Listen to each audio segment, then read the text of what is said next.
Well, greetings and salutations, everybody. Welcome to the best damn movie-related show on the planet Earth, the John Campea Show, coming from right here on my YouTube channel. I am, of course, your host, John Campea, and it is an awesome honor and privilege, as it is every day, to have you, our international friends, gather around as we talk about our favorite things in the world, movies, movie news, TV, streaming, all sorts of good stuff. And guys, I hope you had a fantastic weekend filled with relaxation and fun, preparing you for another week of glorious triumph and victory that lay ahead for all of us. And first things first, I want to talk about what happened on the John Campea Show on Friday. So for those of you who tuned in, we started the show, and about 3 minutes into it, there was a big internet outage in my entire neighborhood, and it was down all day.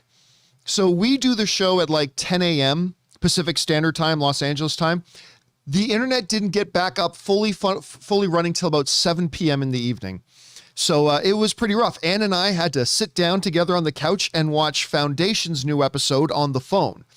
So that's how rough it was, guys. We had to watch Foundation on a phone. That's how bad it was. Listen, one other thing I want to mention. So for you guys who follow me on social media, you know that I'm an Android guy. Like, I used to use iPhone. I used to use an iPhone years ago. I switched to Android for my phone, and I fell in love with it. Absolutely fell in love with Android. Android to me is the superior platform. I'm an Android guy. Now, that's not that I'm not a Mac fan. I have a MacBook Air M1. I love that thing. I use an iPad Pro daily. I love my iPad, totally love it. But for my phone, I'm an Android guy. So I recently decided to pick up the new iPhone 13 Pro Max, right? Because I'm doing more remote video, like straight out of the theater reviews and some vlogging and stuff. And I prefer, instead of carrying around another camera, I prefer to use my phone for that. And the one thing iPhone has always done brilliantly is video. I mean, I think some Samsung phones do better photography, but as far as video goes, the iPhone I don't think has an equal when it comes to video performance and shooting video. So I thought I would give it a try. So I picked it up, and I've had it for a few days now. And let me just give you some quick impressions of mine. I know this isn't movie content, but I for those of you who follow me on social media, this is very important to me, okay? Cut me some slack. This is very, very important to me. The phone I carry is very, very important to me. And I know all you guys carry phones too. Let me tell you that some of the things that I don't like so far. Okay. Number one, Android is just far more customizable, and I'm already finding myself being very frustrated with this phone, with the iOS, with Apple, for how little it actually lets you do. And to me, that's a little bit of, that is frustrating. That's frustrating to me. Another thing is this, and for those of you who have used iPhones for a long time, you won't even know this, but I'm going to show you something that really drives me crazy, okay? So you got your phone, right? So you got your number pad, right? And of course, under each number are 3 letters under each number. You guys know how this works, right? Under each number is 3 letters. It's been like that forever. On an Android phone, if I say wanted to call Ann, all I have to do, I don't have to go into my contacts list. I don't have to do anything. All I have to do is open up the number pad and hit A, which is under the 2, and then 6 for N, and boom, it brings up Ann's number. That's it. I didn't have to go into a contacts list. I didn't have to do anything. If I wanted to call Christian for whatever reason, right? I just pick up my phone. All I have to do is hit K, which is under the 5 button. Hit K, R, and then it says, oh, you're trying to call Christian, dial. Just like that. I never have to bring up contact lists. I just have to start spelling out the first couple of letters of somebody's name, hit phone. It's great. And so when I first got this iPhone, I'm like, okay, cool. I'll call Ann. Why isn't Ann's name coming up? What's going on? Listen, that may not sound like a big deal to you, but when you're as used to doing it that way as I am, that is really frustrating. I don't know why it gives you that ability to do that. So yeah, there's that. Also, I find connecting to certain services on this has been a nightmare for me, and all that kind of stuff. But let me talk about a couple of the good things that I really like. Number one, I got this phone for the video capabilities, and I got to say it delivers on all that. The video quality on this and the flexibility it gives you with the video is pretty damn great. And so I'm very, very happy with that. The other thing I really like about this, since I'm in my car a lot, is Apple CarPlay is really great. And I'm really liking using Apple Maps. I've been a Waze user for a long time. Apple Maps has always sucked, but the new version of Apple Maps, especially when I connect it to CarPlay, is really, really good. And so I like that. So yeah, the jury's still kind of out for me on the iPhone 13, to be honest with you. I'm still keeping my Samsung Ultra Note 20 Ultra. I'm keeping that phone still close by in case I want to switch back, but it's been a little bit of a mixed bag for me. I just say all that to ask you guys, have you guys used both Android and iPhone? I would love to hear what your experiences with it has been if you've used both. Like if all you've ever used is Android, you wouldn't have commentary to make here. If all you've ever used is iPhone, you wouldn't have commentary. But for those of you who've used both, I would be curious to know what you guys think about that stuff. So yeah, there's that. Okay, guys. With that personal stuff down and out of the way, let's get into our topics today, shall we? Here's how today's show goes. We've broken up into two parts. In the first half of the show, we're going to talk about some predetermined topics. In the second half of the show, we're going to take your live comments and questions. If you'd like to get a live comment or question on the show, simply go down to the description of this video. You'll see a tip link there. Click on that or enter it in manually at www.streamelements.com/movieblogtv/tip. You'll be getting your comment or question read on a show if we consider your question appropriate to use on our show. And of course, more importantly, you'll be supporting our channel at the same time. And all of us here at the John Campea Show, thank you guys so much for your support. Okay, let's get into our main topics. And how do we select our main topics here in the show? Well, you guys know. You guys come up with our main topics. Whenever you come across a big topic, issue, or story that you guys feel we need to cover here as a main topic on the John Campea Show, just go anytime 24/7 over to www.thejohncampeashow.com/contact. Once you guys get there, you're going to see a form. Fill it out with your topic or question. It's totally free. Hit submit, and then maybe, just maybe, you might see your submission featured as a main topic here on the John Campea Show. And by the way, big shout outs already to Maurice Seifring and to Benjamin Nutt, who both sent in super chat badges in the live chat. Thank you guys for supporting us on that level. Okay, let's now get into main topic number one. And our first main topic today gets submitted to us by Box Office Fan, who writes, well, John, HBO Max is an awful name. Disney Plus has Star Wars, but isn't called Star Wars Plus. It's Disney Plus. HBO Max has HBO, but everything Warner Brothers. Well, it doesn't have everything Warner Brothers, but it does have a lot of Warner Brothers. It should be Warner Max. They have had more than HBO. Well, looks like some of the HBO higher-ups, including CEO Jason Kilar, think so too, as it's getting reported by CNBC, they may change the name when Discovery gets Warner Brothers. What do you think of this, John? Do you think this story is true, and would it be a good idea? All right. Thanks a lot for sending that in, man. Appreciate that. And yeah, listen, the HBO Max situation, you guys remember when they first announced HBO Max, or there was going to be a new HBO service, blah, blah, blah. One of the things that we all brought up was, why call it HBO Max? Because at the time when they launched HBO Max, there was already HBO, there was HBO Go, there was HBO Now, and now we had HBO Max. It caused tremendous brand confusion. Like a lot of people were writing in. Like I remember at this time when they first made the announcement, we were getting a lot of questions coming and say, okay, John, wait a second. I like the idea. This sounds great, but what's the difference? Like if I already have HBO Go, do I have HBO Now? Or do I have HBO Max? And if I have HBO Now, do I already get, or do I have to sign up for HBO Max as well? If I have regular HBO, there was a lot of brand confusion. And there's nothing wrong with the sound of the name HBO Max. Like it's way better than the sound of Peacock, but it created a lot of brand confusion. And a lot of us talked about that for a while. Well, apparently we weren't the only ones that were a little bit confused by that. This comes to us from the folks over at from Variety, I should say, who writes, when Discovery Chief Executive Officer David Zaslav takes control of Warner Media in 2022, and by the way, just a reminder, Discovery is taking over Warner Brothers. They're going to own Warner Brothers here sometime in early 2022.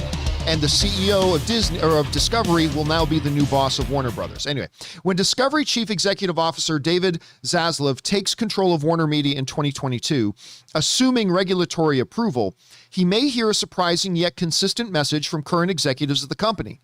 Give our streaming service a new name. It's possible Zaslav could decide to stick with the name, but if Zaslav chooses to add Discovery's reality programming directly to the service, rather than simply bundling Discovery Plus with HBO Max, it will give him a natural opportunity to rebrand the service for a global audience. Several current Warner Media executives, including outgoing CEO Jason Kilar, have wanted to change the name, according to people familiar with the matter. These people asked not to be identified because of the discussions that have been private. Kilar declined to comment for this story. All right, so that again comes to us from the folks over at Variety. And by the way, shout out to Rhett Proctor in the live chat for sending like a $20 super chat badge in the live chat. Thank you, Rhett, appreciate that. As did Taylor Haywood. Thank you, guys.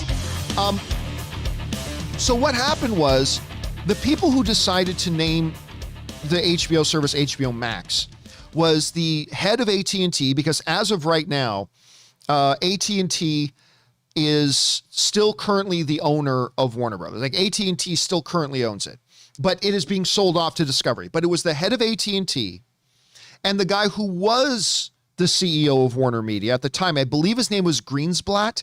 I might be mispronouncing his name, but I believe his name, the guy who Jason Kilar took over from, I believe was Greenblatt. Was that his name? Anyway, the AT&T head and Greenblatt, I might be mispronouncing his name, were the ones who decided to name it HBO Max.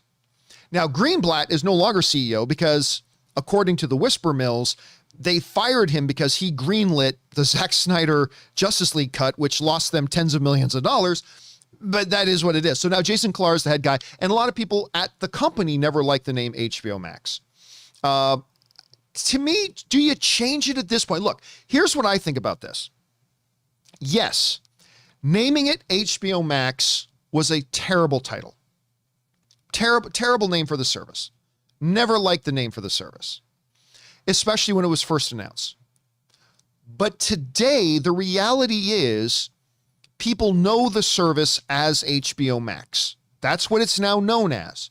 Nobody thinks of HBO Go anymore. Nobody thinks of HBO Now anymore. There's no longer that brand confusion. People identify and know HBO Max.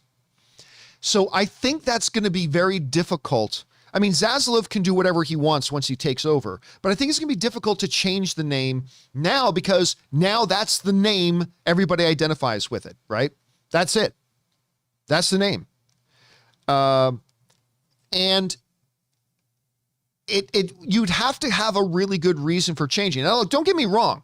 I have no problem with them changing the name. If they change the name to something like Warner Plus or, Warner Bro Forever or, Tiki Taki Gangbang, whatever they want to call it, I'm fine with it. Whatever they want to change the name to, if they do change the name, I'm fine with it. But I actually don't think, I wouldn't put money on it, but I actually don't think they're going to change the name. I actually don't think they will. I'm okay with it if they do, but right now I don't think they will. Question is for you guys. What do you think is going to happen here with the name of HBO Max? Do you think that Discovery will change its name? Do you think they'll keep it the way it is? Do you have some name suggestions? I'm sure you have some fun ones. If you do, jump down into the comments section below and leave your thoughts there. Okay, guys. With that down, let's move into main topic number 2, shall we? And our second main topic today gets sent to us by Jason Tyson, who writes, "The long wait has ended, and Dune is finally here. I gotta say, while all film is subjective and I could be a prisoner of the moment, Dune to me is the greatest movie I've ever seen. Admittedly, Denis Villeneuve's movies in the past haven't worked for me, so I was skeptical going in. I thought it was fantastic. My IMAX was packed, and I'm going tomorrow night, so I gotta ask, now that you've seen the movie, what did you think of it?" All right, thanks a lot for sending that in, man. And yes, so many of you probably know that I already put up my quick instant out of the theater review of Dune when it came out. And I'll expand on that a little bit more. So my first impression was this. The movie is done to absolute perfection. I cannot imagine an on-screen iteration of Dune being done any better than, like, I don't think it can be done better. I honestly feel that right now. Like, I'm sure it can be, but right now, after watching Dune, I've seen it twice now. My thought is, there is no possible way you can do a screen adaptation of the story of Dune better than what Denis Villeneuve just did. I'm not saying the movie is perfect, but I'm saying it was a perfect adaptation. Denis was able to capture all the essence of the Dune story to me. And here's an interesting thing too. When I took Anne to go see it with me the first time I saw it, and I mentioned this in my, I think I mentioned this in my Out of the Theater review, but Anne now feels, and Anne knew nothing of Dune. Nothing. She's never read the books. She never saw the original movie. She never saw the sci-fi, miniseries on TV. She knows nothing about Dune. She thinks it might be her favorite sci-fi film of all time now. She likes it even more than Star Wars, which, she and I may have to go to couples therapy about that, but, I'll let her have her own opinion. She thinks she even likes it more than Star Wars. But that was her feeling about it. And generally speaking, it's being received incredibly well. Like, as of right now, it's got a very strong 83, like, not, the best thing ever, but it's got a very strong 83% on Rotten Tomatoes. But more importantly than that, and this is the part that surprised me, it's got a 91% audience rating. Now, remember, on Rotten Tomatoes, audience ratings are verified, which means it's actually people who bought tickets and saw the movie. And out of those people, it's got a 91%. Now, I'll tell you why that surprises me a little bit. It surprises me a bit because most general audiences, and this isn't a knock on us general audience members, but most general audiences, when they go in to see spectacle movies like this, they want the boom, explosions, spaceships, big boobs, and tight sci-fi dresses. That's kind of what we're going for. And Dune is not really that. I mean, there's a lot of action in it, but Dune is a thinking man's sci-fi. That's how Dune is a thinking man's sci-fi. It's higher concept. It's true, science fiction.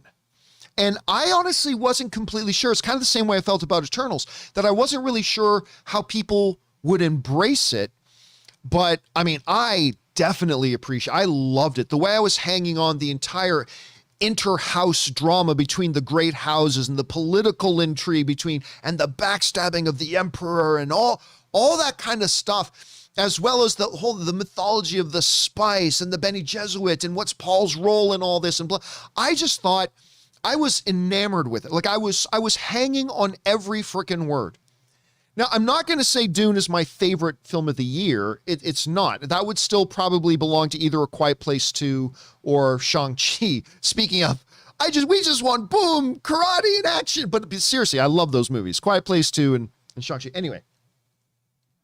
But I was sitting in that movie theater. That movie's over 2.5 hours long, and bang, the time just flew by. Let me talk about some of the performances too. Timothée Chalamet portrays Paul Atreides perfectly. Like, perfectly. Let me qualify that. He portrays Paul Atreides the way I always pictured Paul Atreides in my mind, the way I read Dune. Now, maybe if you read Dune a little bit, and maybe if you read Dune, maybe Paul Atreides plays out differently in your head, and that's the great thing about books. But for me, he just crushed the way I always imagined Paul Atreides being. So that was great. Very impressed with Jason Momoa. Listen, I've always liked Jason Momoa for a long time. Going all the way back to that movie he did with Stallone. I think it was called Bullet to the Head. Correct me if I'm wrong in the live chat, guys, but I think it was called Bullet to the Head. So ever since I saw him in that movie, I really, really appreciated him as a performer and as an actor. And I even thought for a long time, I could totally see Jason Momoa as the new Batman. And he ended up being Aquaman, but I have never, his acting has gotten better and better and better. And I've always liked him, but his performance in this was great. It was really great. Josh Brolin is always great. Up and down the line, the performances were fantastic. I love the performances. The visual effects were mind-blowing. Like absolutely stunningly mind-blowing. It felt so, like, I'm not talking about in terms of spectacle, but it all felt real. Like everything from the landscapes to the ships flying over them to, like, I feel like somebody just picked up their phone and started shooting it. It just felt legit real to me. So that was absolutely extraordinary. Now, one of the things that a lot of people are talking about is the ending of the movie. It very, very much has a Lord of the Rings, Fellowship of the Ring ending. Because you remember that, right? Like Lord of the Rings, Fellowship of the Ring, like it's a magnificent movie. And then, you know, Samwise and Frodo are standing there. It's like, well, there it is. There's Mount Doom. Well, that's where we're going. Sure is. All right. And then the credits start to roll. And a lot of people who didn't know the books or maybe weren't aware that this was going to be like really a 3-part story, it caught people very abruptly. It did. And I think for a lot of people going in, actually, I was talking to my buddy Matt. My buddy Matt was there at the screening that Ann and I were at as well. And Matt didn't know that this was part 1, right? Until the opening credits came up and said Dune part 1. He's like, oh. And so when the movie ended with them just kind of walking away, just like they kind of did in Lord of the Rings, Fellowship of the Ring, Matt was kind of like, wait, what? And I think probably a lot of people felt that way. Quite frankly, that was probably the best place to end this part. Look, Dune is one story. There's no ideal place to end the first movie. There's no ideal place to do it. And so I thought they picked the best place possible to do that. So it was the way. Does it feel a little abrupt? It does feel a little abrupt, to be honest with you, but it was the right place to end it. And now we've got to wait 3 years to get Dune 2. I mean, look, don't worry. Once Zaslav at Discovery gets his hands on Warner Brothers, it doesn't matter what Warner Brothers does right now. Zaslav will greenlight the sequel. Whether they greenlight the sequel before they take it over or not, don't worry about it. There is going to be a sequel coming. But it's just unfortunate that we got to wait a while to get it. Anyway, we are going to see Dune 2. I just don't know how many years it's going to be before we do that. Anyway, the question is for you guys. What did you think about Dune? Did you have a chance to see it? Again, it's not going to be a movie that's for everybody, not at all. It's a different kind of sci-fi than, other types of movies we see. So it won't work for everybody. Maybe it did for you, maybe it didn't. Whatever you guys are feeling, jump down into the comment section below and let us know your thoughts. Okay, guys. With that down, let's move on to main topic number 3. And our third main topic today gets submitted to us by Bob Nunn, who writes, "Hi, John and Rob." Rob's not here today, obviously. "Love the show. Thank you so much. Last night, a terrible accident." This obviously was sent in the day after it happened. "Last night, a terrible accident occurred on the set of Rust. Allegedly, Alec Baldwin discharged a prop gun on the set of Rust, which resulted in the death of director of photography Helena Hutchins and an injury to the director. Right now, details are scarce on how this happened. Moving forward, do you think this will change the way movies are made in regards to production? Thanks." All right, man. Thanks a lot for sending that in. And this was going to be our main topic on Friday's show. Now, I was just explaining to you guys that I was sitting in my first viewing of Dune on Thursday night. And when the movie ended and the credits were rolling, I turned my phone back on and there was like 100 messages. And I'm like, what the hell's going on? And the first message I opened was from Erin Cummings. And her text message to me was, "Oh God, I guess we know what your show's going to be about tomorrow." And I turned to Anna. I'm like, something happened. Something happened, honey. That's when I found out about the shooting on the set of Rust. Now, for those of you who maybe have been living under a rock for the last couple of days, there was a little indie film with Alec Baldwin, Jensen Ackles from Supernatural, and the upcoming The Boys season 3 is in it as well. A movie called Rust, an old Western. And while rehearsing for a scene, Alec Baldwin had what was supposed to be a cold gun. We'll talk about that in a second. And he was practicing a scene. The gun went off. It killed the director of photography. She died. It sent the director, I guess the bullet went through her, hit the director. The director was taken to the hospital. I think I hear the director is okay. And the questions have to arise. How does something like this happen? How does this happen? Now, the first thing I should mention is this. I'm actually surprised more deaths don't happen every year on movie sets than they do, because if you've ever been on a movie set, it's a dangerous place. There's a lot of heavy equipment. There's a lot of high-powered electricity. There's a lot of running cables and things like that. There is danger everywhere, honestly, on a movie set. There really is. And I'm surprised that we don't hear about deaths on set more often.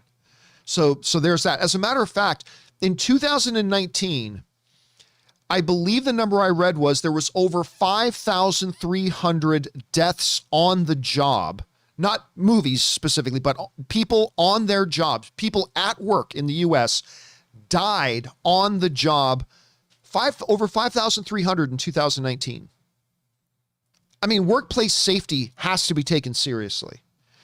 Anyway, so ever since this thing happened, there have been a lot of questions. How does this happen? Why did it happen? Who's responsible for this happening? Now, before we get into some of those specifics, let me say this. I remember having a big I think me and Dennis Zen, maybe about 6 years ago, I can't remember what brought up the topic about, blanks and guns on set. But I remember about 5 or 6 years ago, me and Dennis were having this conversation.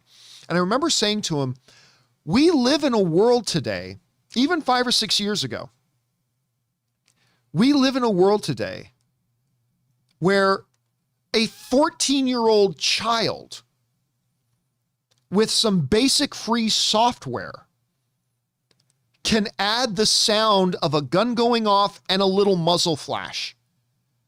Like literally, I can go out today, I'll find you 10, 14-year-olds who can do that in After Effects for you, or in DaVinci Resolve, or in anything else.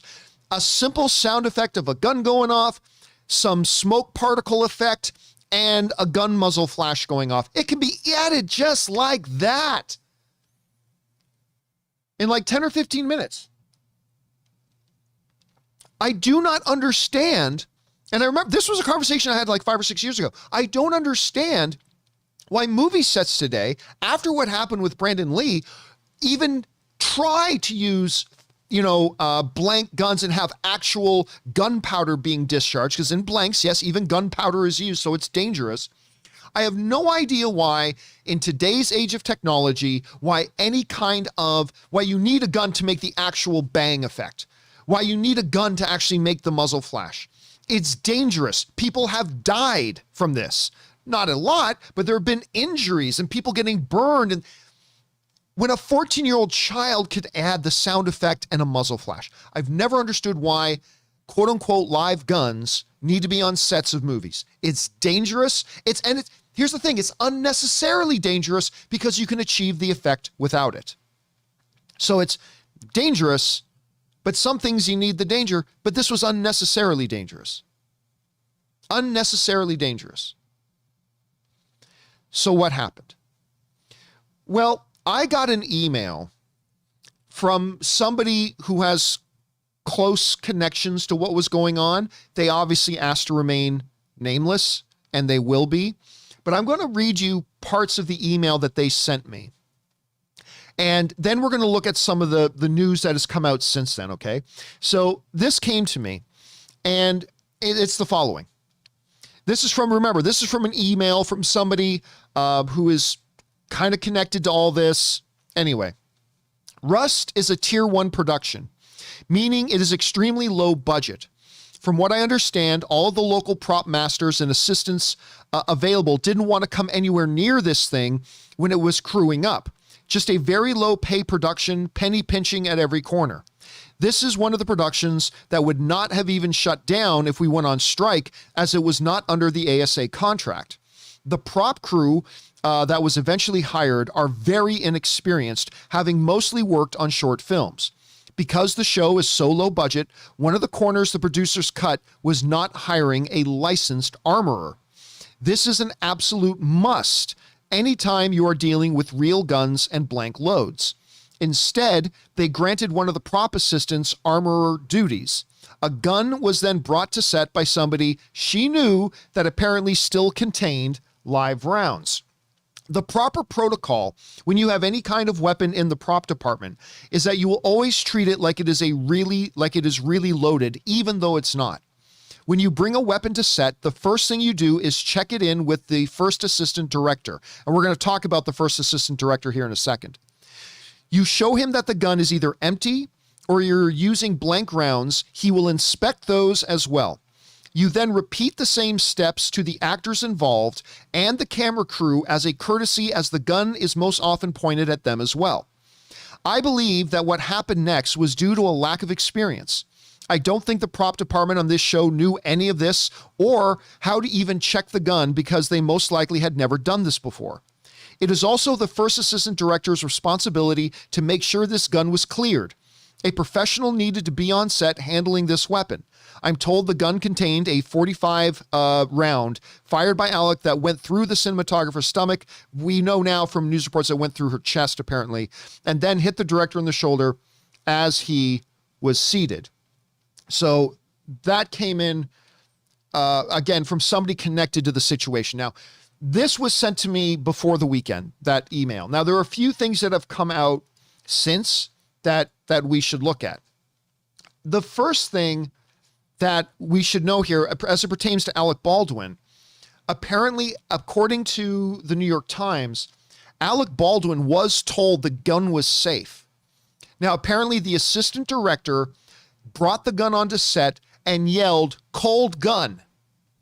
Now, that means that it's a dead gun. There's no ammunition in it. There's no, like, this is a safe weapon.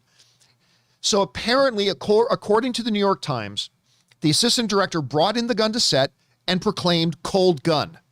That tells the actor the gun is safe. That's telling the actor that the gun is safe. So Alec Baldwin, and again, we may find out more information later. We may find out more information later that may not look so good on Alec Baldwin, but right now, to me, as an outsider looking in, it seems like Alec Baldwin wasn't at fault here at all. He was an actor on a set. The AD came in with the prop gun, proclaimed "cold gun," and Alec Baldwin, or any actor in that situation, to me at any rate, should now feel and believe and have every right to assume that this is a totally safe prop. That this is a completely safe prop. A report in the Los Angeles Times also mimicked the same thing, that the director came in, announced "cold gun." There was no reason at all that, I mean, again, for me as an outsider, we may get more legitimate information later, but there was no reason at all that Alec Baldwin should have felt or believed at all that there was any danger. Nor should the director at the time, although ultimately the director is responsible for everything that happens on their set, but at that point, the director shouldn't have any reason to believe there was anything unsafe. And the DP, who ultimately died, no reason she should have believed anything was unsafe. You know, I read some stupid people online saying, well, she shouldn't have been standing in the line. Well, there was no reason she should have thought the gun was at all any danger at all. Something fell through the cracks. Now, it should also kind of be pointed out that there is another report going around. I believe this one was also in the Los Angeles Times, that earlier on the set of Rust, in previous weeks, there were 2 other incidents of a gun prop accidentally going off. Now, they had blanks. They didn't have a live round in it. But this happened 2 other times. The LA Times reports that there were 2 other misfire incidents on the set of the movie where Baldwin's stunt double accidentally fired off 2 rounds. That's a red flag right there. Like, even though it's blanks, when a gun accidentally goes off in a stunt double's hand and 2 rounds accidentally, that's a problem. Okay, that's a red flag. Again, we're talking about a scenario that an actor died on set once as a result of that. That should have been a flag as well.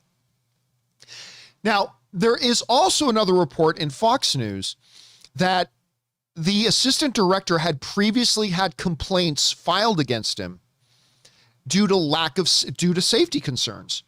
Now, again, this is all preliminary stuff coming out there, and I am not sitting here telling people that this is all the assistant director's fault. Maybe it is, maybe it isn't. I'm not saying that it is. I'm just telling you what this initial information coming out is. That this particular assistant director had previously had complaints filed against them for a number of things, but one of the main things that stands out right now was ignoring safety protocols and creating unsafe work environments. Now, that's coming in from various news sources as well. So, number one, the proper protocol looked like it was being followed in that the assistant director brought in the gun, proclaimed cold gun, and then handed it to the actor. Everybody on set at that point had no reason to believe this was a real live gun. They were told cold gun. There were apparently a previous incident of 2 misfires happening on the same set of the same movie previously. And according to several reports, the assistant director had been complained about for ignoring safety protocols. So who is at fault here? I mean, there's a lot of people who are going to be indirectly at fault. I mean, we could say that this person has some responsibility and that person has responsibility. But at the end of the day, somebody put a live round into a gun that was going to be used on a movie. That gun got brought onto set. And then once on set, that gun with a live round in it got brought in front of the cameras and handed to the actor and proclaimed it to be a safe gun. I mean, we can ask, how did the AD not know? The AD is supposed to inspect the gun before handing it off to an actor. But the big question to me is, how the holy living fuck did a live bullet end up being put into a gun on a movie set? And I'm sure there's probably a lot to come down from that. I'm sure there's a lot to come down from that. But how was a .45 caliber bullet put into this gun and brought onto set? And then how did a loaded gun get proclaimed to be a cold gun? I mean, there are just so many things here. So what I want to do is, I don't want to do what a lot of other people are doing right now. Rush to conclusions. I know when something tragic happens like this, we, the angry mob, we want to hold somebody responsible right now. And I get it. A young woman lost her life tragically. But what I am trying to remind myself of, and what I think all of us need to remind ourselves is, listen, let the investigation happen. Before we jump to too many conclusions, before we jump to assign absolute blame, before we start calling anybody murderer or anything like that, let's let the information come out. We have a little bit of information right now, but it's preliminary. This is a tragedy. How something like this happens today, I have no freaking idea. I don't even think blanks need to be used in a movie set anymore. Just get a freaking 14-year-old nephew somewhere with After Effects or DaVinci Resolve to put in the muzzle flash. You don't need it. It doesn't have to be there. It's unnecessary. And then how did a live freaking gun get on a set? I don't know. Here's the unfortunate thing. And everything about this is unfortunate. One of the really unfortunate things here right now is the fact that one of the things being overlooked is that a young woman lost her life. Like, everybody right now, and I get it, it's understandable. Everybody is so angry that this incident happened that I feel like Helena is kind of being overlooked. A young woman pursuing her passion in filmmaking, a member of the union, on set, doing her job, doing the job she loved, and she gets shot. She has a husband. I believe I read she had kids. And it's inconceivable. And like I said, I'm in wonder and awe that more fatalities don't happen on the sets of movies, because they can be dangerous places, movie sets. But I was just, I was heartbroken. And there's this picture of Alec Baldwin. And, you know, I'm not the world's biggest Alec Baldwin fan. You all know that. But I remember they were saying the police report was that Alec Baldwin was a mess when it happened. That when they were interviewing Alec Baldwin and talking with him, they said he was just inconsolable. He couldn't stop sobbing. Even in this picture that's going around everywhere, you can see how puffy his eyes are. And I was talking to Ann about it, and she said, imagine that was you. And you thought you had a toy in your hand, and you ended up murdering somebody. I mean, I can't speak for the rest of you. That would F me up for life. I don't know how I ever recover from that. I honestly have no idea. Guys, I was once driving a van late at night in Northern Ontario, in the middle of a, you know, wooded area and stuff like that. And a deer, not my fault, a deer jumped out in the road and we hit the deer. Now, I think the deer got up and scampered off because I couldn't find it afterwards. I like wept for 20 minutes because I thought I killed a deer, right? And I'm not trying to make light of the situation. I'm just saying, I don't know how because in the sensationalism of all of this, I think it would be easy for us to lose sight of the actual human element in this, about her family, the loss, her husband, her children. But also, what if you're somebody what if you're in Alec Baldwin's situation, where you just thought you were doing your job and you're acting and on set and you end up shooting and killing somebody? I would F me up for life. I honestly don't know how I ever recover from that. And again, maybe after investigation happens, we'll find out this was all Alec Baldwin's fault. Alec Baldwin put a 45 in the gun because he thought it would make it more realistic. And I'm making all that up. I'm just saying we don't have enough information, but I'm just saying, if I was in that situation, my God, guys, I'd be done. I would go sit in a dark room and rock back and forth, and I don't know that I'd ever forgive myself, and I don't know that I'd ever be able to function again. It's crazy. So I don't know. Like, I'm seeing some people in the thing saying Alec Baldwin is responsible. I don't know that you've ever been on a movie set. Like, when there are supposed to be safety procedures involved, and when an assistant director hands an actor a weapon and proclaims on set, cold gun, you're supposed to be able to completely rely that this is a completely safe prop in your hand. And I honestly don't get. Now, again, we may find out more information later that will change all this, but I honestly do not understand why there are people who are trying to rush to blame Alec Baldwin for this. He was a dude on set. He's not a weapons expert. He doesn't know how to inspect a gun. Like, for fuck's sakes, 99% of you watching this show right now don't know how to inspect a gun. You wouldn't know how to do it if your life depended on it. I would, but that's only because my dad is an avid hunter and a part of the association in Canada there, and I grew up with lots of guns in my house. So I would, but not everybody grew up like me. 99% of you wouldn't have the first fucking clue how to inspect a gun. And I'm here, Alec Baldwin should have inspected the gun. He wouldn't have known how to inspect a gun. Why would he know how to inspect a gun? I mean, I'd be surprised if he knew the difference between the trigger and the muzzle. I mean, anyway. And again, I want to be careful not to sound like I'm rushing to Alec Baldwin's defense, because for all I know, more information may come out, and maybe he's responsible. Maybe the director is responsible. Maybe some, production assistant offset was playing around and thought it'd be funny to put a live round in. Maybe they're responsible. Maybe the assistant director is responsible. I mean, we just don't know. But I think it's a sign of the decay in the human condition when everybody just wants to rush and point fingers before we actually have all the information. So I think we need to do a couple of things. Number one, let's remember the girl who lost her life and her family and her kids and the people who knew and loved her. That's the main thing here. Secondly, I think what we as film fans need to do is take a deep breath and go, this is a tragedy. And as a film fan community, let's mourn it. But let's not rush to point fingers when we don't have information yet. We simply don't have the information yet.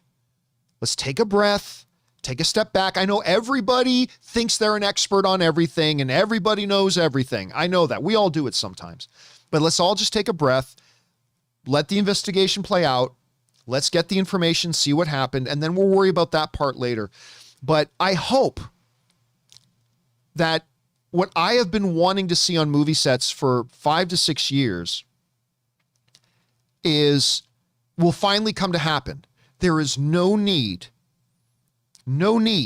for working guns or blanks to be on movie sets. There's no need. It can easily be replicated digitally in a simple, cheap, efficient and effective way. There's no need for this to happen. Listen, you need to have sometimes 1,000-pound lights hanging from the ceiling. You need to have power cables running. I mean, those are things you need to have. They're dangerous, but they need to have so you have safety procedures. Operating guns are unnecessary on a movie set. They don't need to be there, and all you're asking for is something like this to happen. So I hope that this changes things moving forward. Anyway, guys, that's my non-expert point of view on this. The information is still coming in. I just feel, unless we find out somebody intentionally was trying to murder somebody, and this is all some kind of elaborate CSI kind of plot, unless somebody intentionally meant somebody to die, which there's no indication of that, I feel badly for everybody involved. This is going to ruin, even if somebody who had nothing to do with it, even if we find out Alec Baldwin is completely innocent in all this, it's going to ruin him. The director, and let's assume the director wasn't responsible. The director is going to feel terrible about this for the rest of his life. Anybody who was in the room is going to feel terrible for the rest of their lives. And obviously it destroyed one person's family. Anyway, guys, what are your guys' thoughts on this right now? Whatever you guys are feeling or thinking, and again, try to be rational. Jump down into the comments section below and let us know your thoughts. All right, guys. With that down, let's move on to main topic number 4, shall we? And our fourth main topic today gets submitted to us by Caden. And Caden writes, I couldn't help but notice that Dune opened lower than Halloween Kills did. Both films were released the same day on both streaming and theaters. Halloween Kills opened on Peacock Premium and Dune opened on HBO Max, both for no extra cost. Is the gap in openings in part because the subscriber base of each? Does HBO Max have a great amount more subscribers than Peacock Premium, making more people see Halloween Kills in theaters? All right, thanks a lot for sending that in, Caden. And yes, so Dune opened up in theaters. I just kind of gave my thoughts and my review on it. And it did right around where I was expecting it to do. It made about $40 million. Now, as of right now, worldwide, Dune has already pulled in $220 million worldwide. It's a good start. But it's not a coincidence that the reason it's done so strongly overseas, it's already made over $180 million in other markets. It's not a coincidence that in those markets, there wasn't an option to watch it on HBO Max instead. And in North America, the biggest movie market in the world, it only managed to make $40 million, where HBO Max did exist. It's not a coincidence.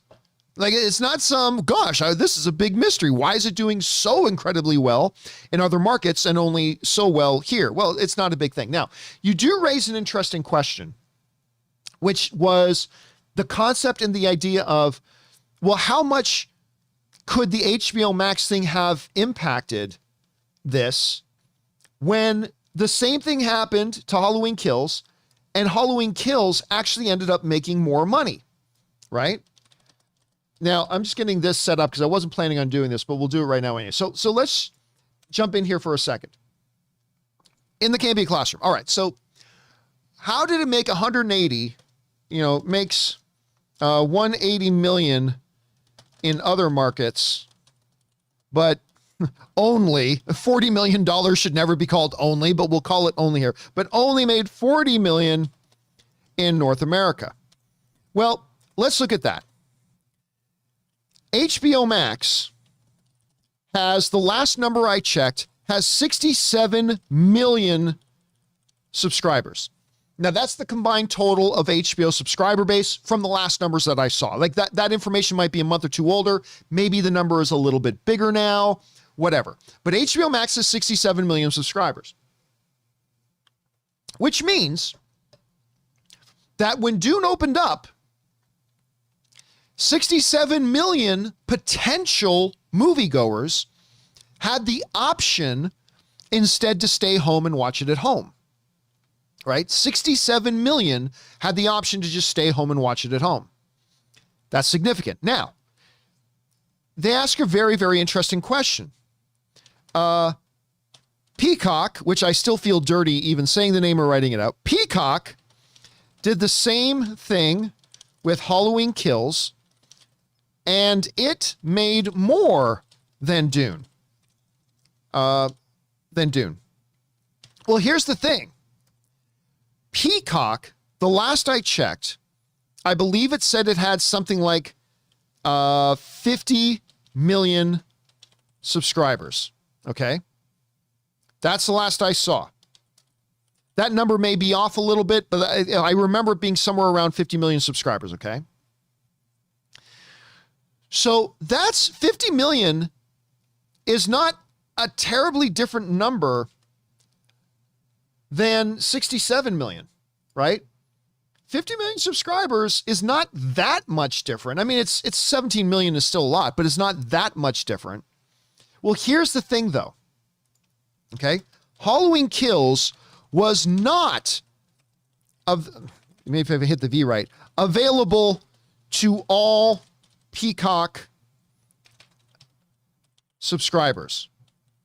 It was only available to paid subscribers. Okay, so look, there are 50 million, around 50 million HBO Max Peacock subscribers. But here's the thing. The majority of those subscribers are subscribed to their free tier. Anybody can download and install Peacock. It's free. You don't get all the content and you have to get ads, but there is a free version of Peacock. To watch Halloween Kills on Peacock, you could not be a free subscriber. You had to be a subscriber to their top tier. All right. And here's the thing. The last report I saw was there are only 4 million paid subscribers to Peacock. 4 million. So that means Dune, 67 million had the option to stay and watch it at home. Yes. Whereas Halloween Kills only had 4 million people who had the option to stay and watch it at home. To tay and what? I don't know what I'm typing. To tay and what? What's going on here? Whatever. I'm not going to correct it. I'm going to leave it as it is. So to answer the one question, well, wait a second. Dune released on HBO Max and Halloween Kills released on Peacock.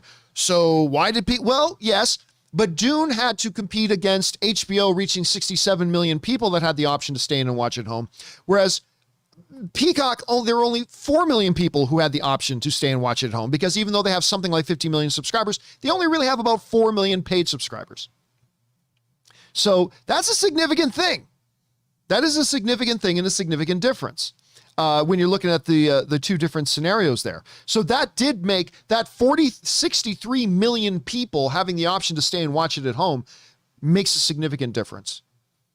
Now, the other thing about it though, too, is that you got to keep in mind that a lot of us always felt like Dune was going to have some challenges at the box office because, like we were saying, like we said this long before Dune ever opened, Dune is higher concept sci-fi. It's thinking man sci-fi. It's not the big spectacle, boom, explosions and whatever. It's not one of those. It doesn't appeal as much to the general movie-going audience. And so we always thought it was going to have a little bit of a challenge at the box office on that rate. You compound that with the fact that 67 million people had the option to just sit home and watch it there. Unlike Halloween Kills, which really probably only had about 4 million people had the option to sit home and watch it there. I got to tell you, I'm not really surprised by the $40 million. As a matter, I think that they got to consider that pretty okay. I think they have to look at that 40 million opening and say it's pretty okay, and then sit back and say, well, thank God we've got it internationally as well, because it's already made like $220 million worldwide. It'll probably end up around the $400 million mark is my guess. We'll have to wait and see. But that's kind of my shake on that. So yes, I think it's enough to get it a sequel. Then again, I've always thought Discovery was going to greenlight a Dune sequel once they take over Warner Brothers anyway. So I think things look pretty good. Anyway, guys, what do you think about the opening weekend's numbers for Dune? Is it right around where you expected it? Did it exceed what you expected? Did it not make as much as you expected? How big of an impact do you think the HBO Max thing had on Dune as opposed to how much the Peacock thing had an impact on Halloween Kills? Whatever you guys are thinking, jump down into the comment section below and let us know your thoughts. By the way, guys, I also want to shout out that Jeremy Demert send in like a $50 super chat badge in the live chat. Jeremy, thank you so much, man, for supporting our channel on that level, dude. That is really generous of you. Thank you for supporting us. As does Rhett Proctor, who also sends in like a $20 super chat badge with a Woot game controller dancing around. Thank you guys so much for supporting us on that level. We really appreciate that, guys. Okay. With that down, let's move into main topic number 5. And our 5th main topic today gets submitted to us by Joey McKay, who writes, The Hollywood Reporter announced Friday that Hayden Christensen will once again, good Canadian kid, by the way, will once again be reprising his role as Anakin Skywalker in the upcoming live-action Ahsoka series. As a fan of the brother/sister dynamic of Anakin and Ahsoka in Clone Wars, I'm intrigued by it being brought to live action, especially with Rosario Dawson playing against him. What do you think of this addition? And considering the series is set post Return of the Jedi, how do you think the character of Anakin will be used? All right. Thanks a lot for sending that in, man. And yes, I know a lot of people, when they announced that they were going to be doing an Ahsoka series, a lot of people started speculating whether or not we could see Hayden Christensen back in some way, shape, or form. Now, when people were asking me that early, once they announced the show, I said, I don't think he will. I don't think he will. However, once they announced that Hayden Christensen, a good Canadian kid, that Hayden Christensen was going to be in the Obi-Wan series, because don't forget, he's also going to be in the Obi-Wan series. And we're going to see that first, right? Once they announced that he was going to be in that, then all of a sudden when people were writing and saying, well, now do you think he'll be in Ahsoka? I'm like, I mean, in the time frame of Obi-Wan, Vader is still alive. In the time frame of Obi-Wan, like when the Obi-Wan series takes place, Darth Vader is still alive in that universe. In Ahsoka, he won't be, but now that he's coming back, now that Hayden's coming back to be an Obi-Wan, there's really nothing stopping them from them also putting him in to the Ahsoka series. Now, anyway, this comes to us from the folks over at Deadline who write the following. Hayden Christensen is set to reprise his role as Anakin Skywalker / Darth Vader in Disney Plus's latest Star Wars spinoff. He will feature in Ahsoka, which is set to start production sometime in 2022, alongside Rosario Dawson, who plays the character, the Jedi Padawan of Anakin Skywalker, who appeared in The Mandalorian. Christensen will likely feature in flashbacks or as a Jedi presence, as tends to be the case in this universe, as the series is set 5 years after Return of the Jedi. And again, that comes to us from the folks over at Deadline. All right, so here's the question then. What kind of role will he play? We already mentioned this, but it bears repeating. the significant difference between Hayden Christensen, good Canadian kid, appearing in Obi-Wan as opposed to Ahsoka is that in Obi-Wan, again, the character of Vader is still alive. There's some significant stuff there that you can do with him in that series. Whereas in Ahsoka, he's dead. I'm going to guess this, and it's just a guess. I have no insider information on this. This is me as a fan pulling this out of my ass just like everybody else is, okay? My guess right now is that it will be one cameo appearance, either as a flashback or as a Force ghost, perhaps. I don't think he's going to be a major presence in the show, but I think since they got him, you know what? Let's have him make an appearance, whether again as a flashback, CGI'd a bit or whatever, de-aged, what have you, or, you know, as a Force ghost, but that can be a little bit problematic. I mean, the dude was Anakin Skywalker at the end of the day committed mass genocide across the galaxy. So I don't know. There's a little bit problematic about that. It's a little problematic. Speaking of which, have any of you guys ever seen the Robot Chicken short? You can look it up on YouTube, where they're at the Battle of Endor, right? The celebration on Endor after the events of Return of the Jedi. And this again is on Robot Chicken. And like Luke is there talking to the ghosts of Yoda and Obi-Wan, and then Anakin's Force ghost shows up.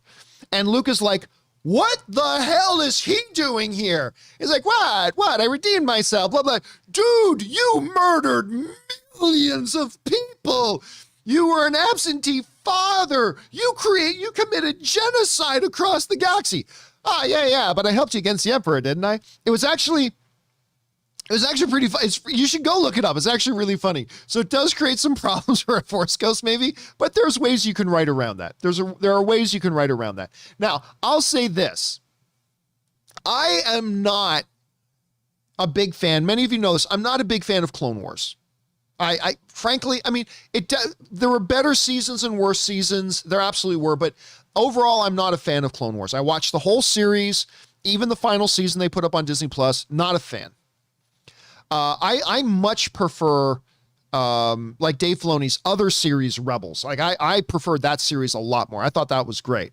That being said, I've also never been a fan of the Ahsoka character. Like at all. I've always found it, ever since the original Clone Wars movie, I've always found that character to be a whiny, insufferable, like little eyesore of a thing on screen. I've never liked the Ahsoka character, even as they developed her further on.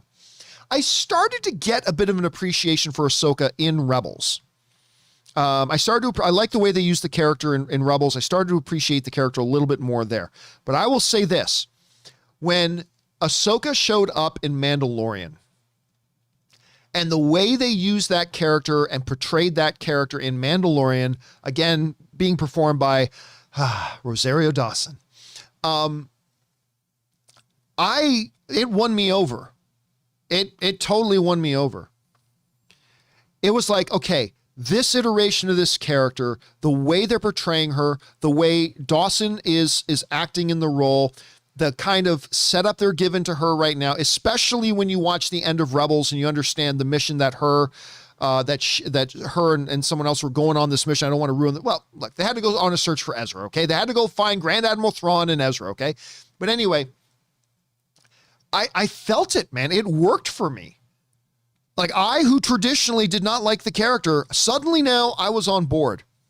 And so I like the idea of this show. And when you do understand the connection between Anakin and Ahsoka, if you've got Hayden Christensen back, I believe it is more than appropriate to have at least even a cameo appearance, whether it's a flashback or a Force ghost situation, whatever. So I think this is a good move.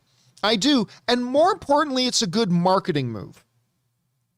It's a good marketing move because while I may not have been a big fan of Clone Wars, there are a lot of fans of Clone Wars.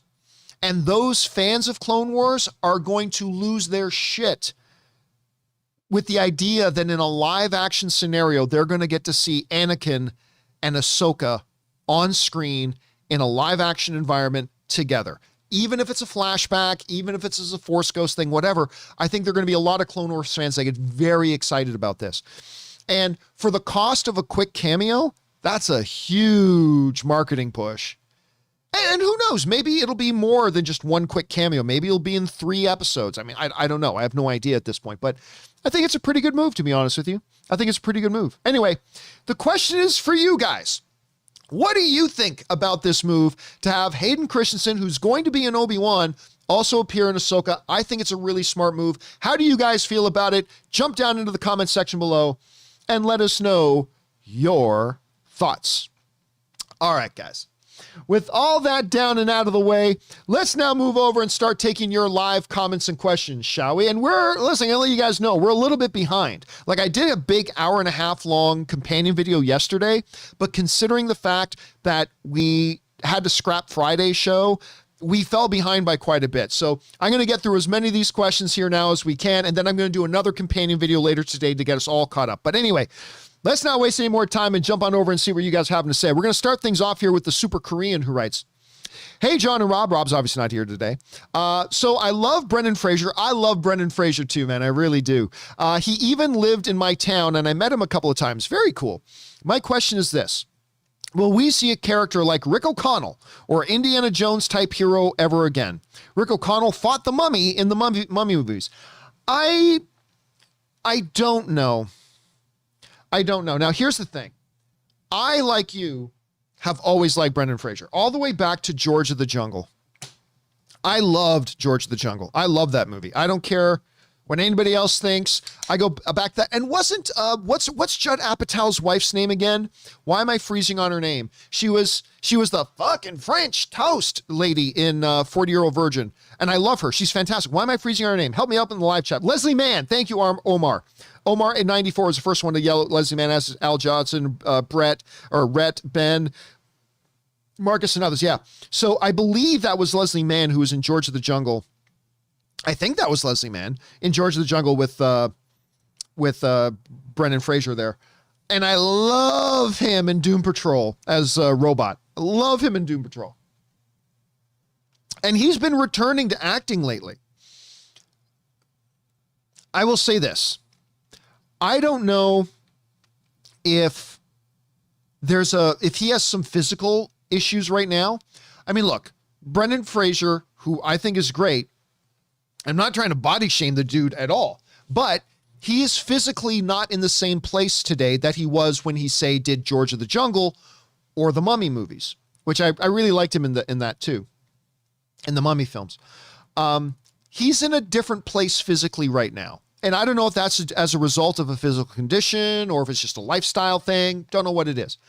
But he's not physically in the place where he can play, a mummy type character or an Indiana Jones type character right now. He's just not in the physical place that he can do that. And again, I don't know if that's just a lifestyle choice or if he's got a physical condition or, I don't know. And it doesn't matter. It doesn't matter. But the only important thing is he happy in his life right now? If he's happy in his life, great. But I think that probably precludes him from playing one of those roles again. All I know is that I think he's a terrific actor. He was in that one with Joe Pesci that I absolutely loved. And I'm trying to remember, With Honors. Is it called With Honors, guys? Help me out in the live chat. I think it was called With Honors. But he did this one movie with Joe Pesci. And that was the movie to me that I was like, I always liked him already because of George of the Jungle. But the movie to me that made me go, oh my God, this guy can really act was, and Jesse and Scotty and Banga are all saying, yes, it was called With Honors. It was With Honors that made me go, well, not only is he fun on screen, he's a really effing good actor. He's a really good actor. And so I love seeing him in Doom Patrol, and I'll look forward to seeing him in other things as well. But I don't know if the adventurer role is for him anymore, but I don't know. We'll have to wait and see. I sure hope so, because I think the dude is amazing. All right, let's see. Next up, we've got the bus driver who killed Roy writes, what happens if a bus kills you? Avenge me. I love those. One of my favorite lines of the entire series. Anyway, hey, John, movie idea. A Harry Potter prequel, but centers around Professor Snape's young life, and Adam Driver is the young Snape. What are your thoughts? Thank you for everything you do. I love watching the show, and it's nice as a fellow Canadian. Thanks, and bring on the filthy. Well, I don't do I don't do X actor and X role thing, so don't care about whether it's Adam Driver, whoever. I love the Snape character. I think that, honestly, I think the Snape character is the most interesting character when you understand his backstory and everything, like with Harry's parents and everything like that. I think Snape's is the most interesting character in all of Harry Potterdom, if that's a real word. Harry Potterdom. I think he's the most interesting character they've ever had. I personally wouldn't care for a prequel series. But that's me, my bias, right? Like I don't really like prequels. Like I'm appreciating, I've liked the, what do you call them again? Fantastic Beasts movies. I've enjoyed the Fantastic Beasts movies. I thought the second one was even better than the first. I like those movies, but for me, I will always move the story forward. And they've already done a prequel series with Harry Potter and Fantastic Beasts. I don't need another one. But I mean, whatever. If they do, they do. I'll certainly check it out if they do, because again, Snape is the most interesting character to me in the entire franchise, but we'll have to see. All right, next up. Where are we at? An anonymous viewer writes, "Hey guys, DC fandom happened and I didn't hear any Zatanna casting news. I know who I want to see in that lead role. If you hear anything, call me. You already have my number. XOXO, sincerely, Alexander Daddario." Yeah, so that's yet another thing they didn't talk about at DC Fandom, but I wasn't surprised that, look, there's a lot of stuff I was surprised they didn't do at DC Fandom. DC Fandom this year was a complete bust. But I wasn't surprised that they didn't talk about Zatanna. That is a project that feels like it's still a little further off, so I'm not surprised they didn't get around to that. I think we're probably still a ways. Now, again, X actor and X role, I don't care about that. Now, I love Alexander Daddario. And again, I never knew if I thought she could act or not until I saw her in True Detective. But then I saw her in a rom-com she did recently that wasn't so great, where she wasn't so fan. But I liked her in San Andreas with Dwayne "The Rock" Johnson. I believe she played, does she play Dwayne Johnson's daughter? I think she plays Dwayne Johnson's daughter in San Andreas. And I did like her in that too. I mean, Alexander Daddario also, besides that, is just like, male or female, one of the most stunningly beautiful creatures to walk the face of the earth. Yeah, man or woman. Like, she's absolutely stunningly beautiful. And I've liked her in a few things, so I don't know. But again, we're going to have to wait a while before we see any casting news, I think. All right. Dude Meister writes, "Who does oh yeah catchphrase better, Kool-Aid Man or that's Macho Man?" Ooh, yeah. I mean, look, anything short of Batman, what is better? Who bakes better cookies? Macho Man or Macho Man? Who designs better interior decorating? Macho Man or, I'm going to stop you right there, Macho Man. Who has the best sneaker collection? Macho Man? I'm going to stop you right there. Macho Man. The answer is always Macho Man. The Macho Man, Randy Savage. Oh yeah. The answer is Macho Man. Okay. That's the answer. When you're in math class next week, I don't care if it's, advanced physics in college or, grade 9 math or whatever the problem the teacher puts on the board, raise your hand and say the answer is Macho Man. And I guarantee you, they're going to pass you right there on the spot. You pass. They're just going to give you a passing grade right there. I promise you this. I promise you this. You probably shouldn't take advice from me on this, but I'm just saying, just raise your hand and say the answer is Macho Man. When you're filling out your taxes next, and it comes down to the end and says, how much do you owe? Just write Macho Man, and the government will give you a free pass. The answer is always Macho Man. Da da da da da da da da da da. Ooh, Miss Elizabeth. Yeah, it's Macho Man. That's the answer. Sorry, getting carried away. Let's move on. Okay, Will Albright writes, "Hey John, I love your show. Thank you so much, Will. And I just wanted to hear your thoughts on the Eternal score. I absolutely love Shang-Chi. The score in Shang-Chi was great. It was so beautiful. I'm really hoping the score for Eternals is on that level of quality. Thanks. I really like the score in Eternals. I will say this though, it didn't stand out for me as much as it did in Shang-Chi, but it's a very good score. It works really well. So yeah, I like the Shang-Chi one more, but I thought it was great. All right, next up, an anonymous viewer writes, I also yearn for more stories about mankind's place in a hero-saturated MCU. What about Marvel's Damage Control, the agency which they were supposed to do a while ago? I don't know whatever happened to that. The agency that cleaned up after superhero conflicts. A greenlit 2015 ABC series was thankfully canned. Yeah, that's the one I was thinking of. We've since had Free Guy, great, and DC's failed Powerless, not great. By the way, I will fight you on that, but let me finish your email first. Depict similarly themed tales of ordinary folk in extraordinary worlds. Also, Damage Control cameo in Spider-Man Homecoming is groundwork for a great Disney Plus series. No, thanks, and bring on the, I don't know what N means. Nasty? Probably meant filthy. Anyway, first of all, I will fight you, Anonymous, about Powerless. I actually loved Powerless. For those of you who don't know what Powerless was a one-season only show. It lasted only for a year and then it got canceled because not a lot of people loved it like I did, and certainly not a lot of people watched it. But the whole idea of the show was it's a company that rivals Star Labs, right? They rival Star Labs. They're the other company. They're their competition. They're Star Labs competition. And it's run by Bruce Wayne's idiot younger cousin named Van Wayne. V-A-N. Van Wayne. Played brilliantly. Hold on a second. Let me see if I can bring this up. Because I want to show you a picture or two of it as well, if I can.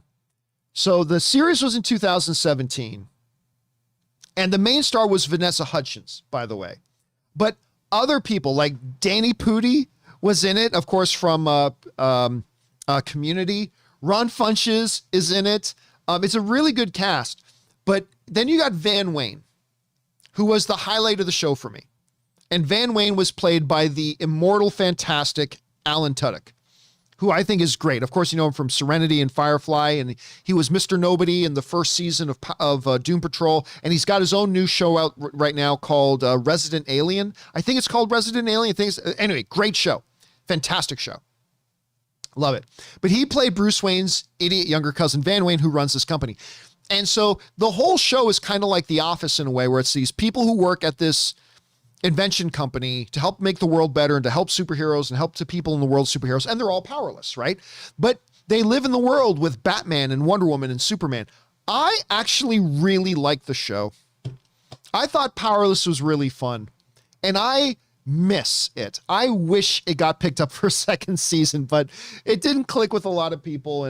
But I think a show like that, Anonymous, I would love to see a show like that come back. But I don't know whether Damage Control is the one to do it or not. But I thought Powerless was good, but well, that's just me. All right, next up, we've got Pelican Mike, who writes, Warner Brothers released CW Flash trailer after fandom to market the two Flash projects separately. That's not an excuse. Didn't want Ezra footage to bury the CW footage. That's not an excuse. When people used hashtag Flash on social, it's a byproduct of two projects with the same character marketing at the same time. It doesn't matter. Because they still had.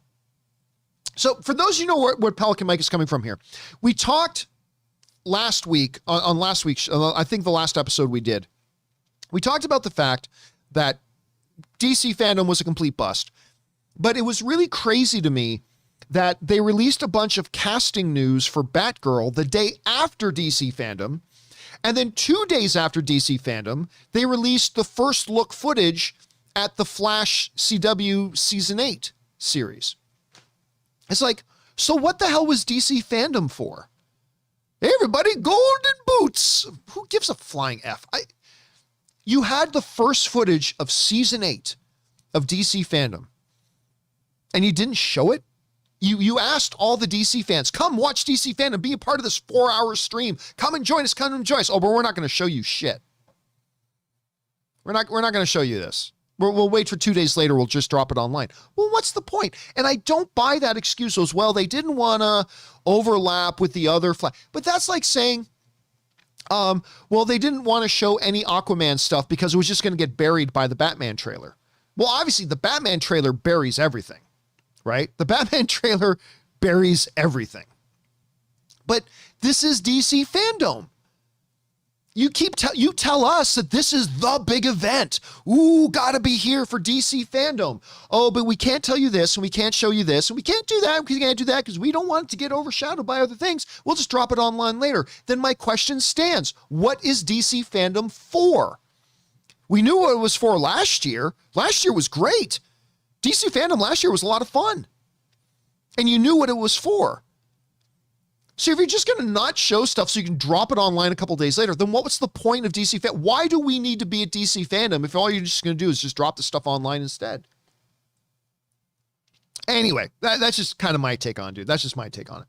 All right. Next up, we've got, that was Mike Pelican. Now we've got, We Are Not Alone writes, hey, John, Rob's not here. My earlier question wasn't specific. So I was wondering, if particularly in the MCU, are there any comic threads where Earth becomes a common place for interplanetary species? I guess like Sword, but not so incognito. Does MCU evolve to sci-fi?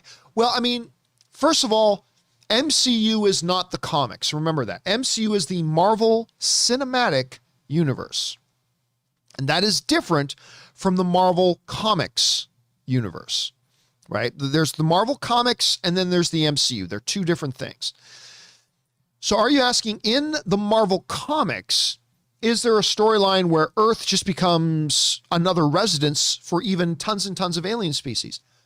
I can't think of one off the top of my head. Rob would probably have a good answer to that. I can't think of one off the top of my head.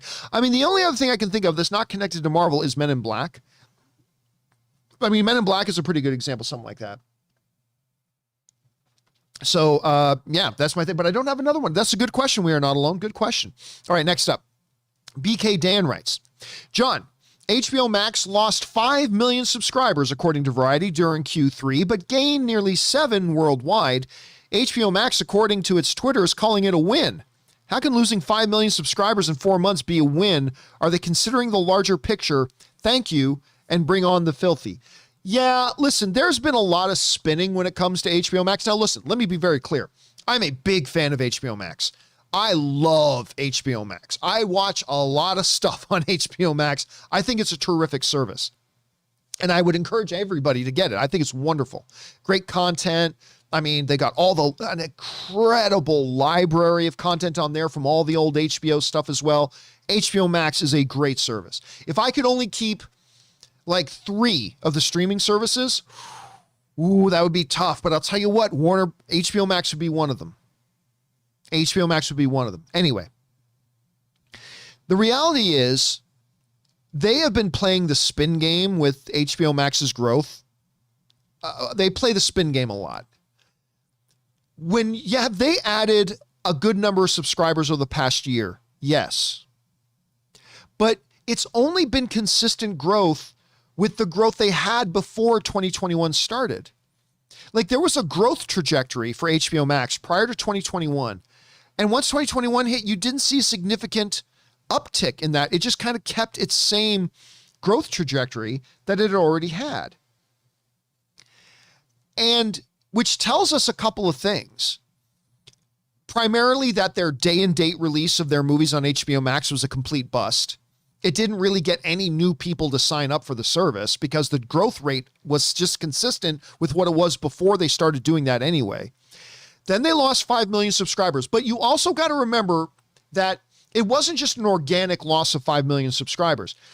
There were a bunch of people that were subscribed to HBO Max through Amazon Prime.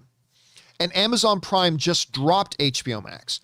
So anybody that was a subscriber to HBO Max content through Amazon Prime were now gone.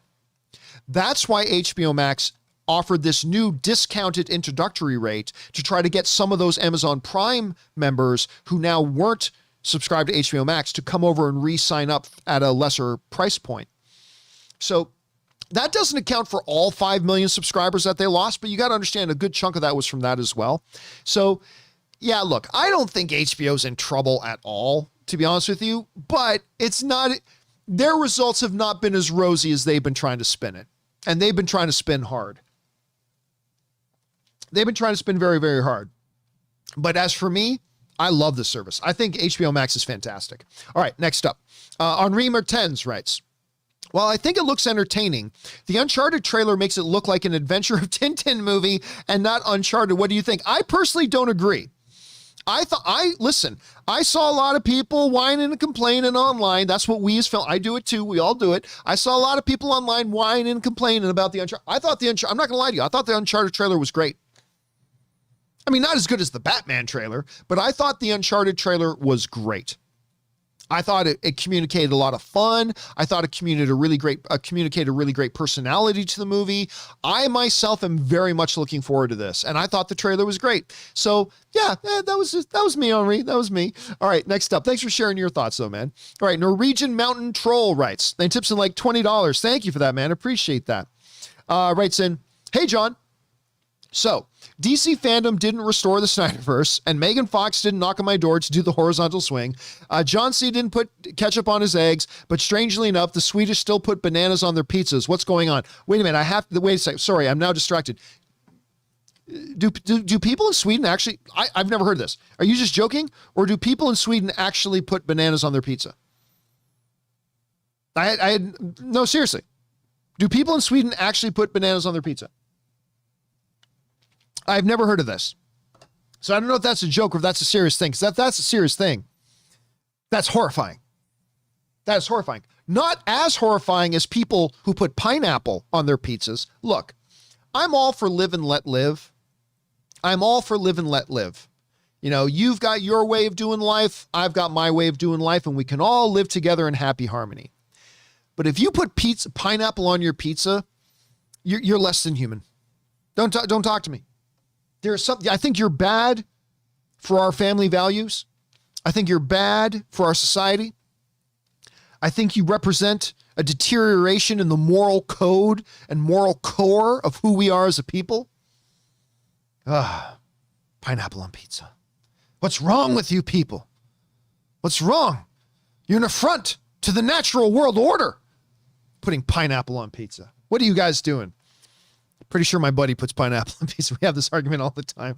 It's always a fun time when I got a bunch of buddies over watching UFC fights and we order pizza, and inevitably the should we put pineapple argument comes over. Anyway, Rob W. writes, let's see here. John, I just got my tickets for Dune this Saturday. Cannot tell you how excited I am. I've been waiting literally decades for this movie ever since playing the Dune 2 RTS game in the 90s. I don't remember that one.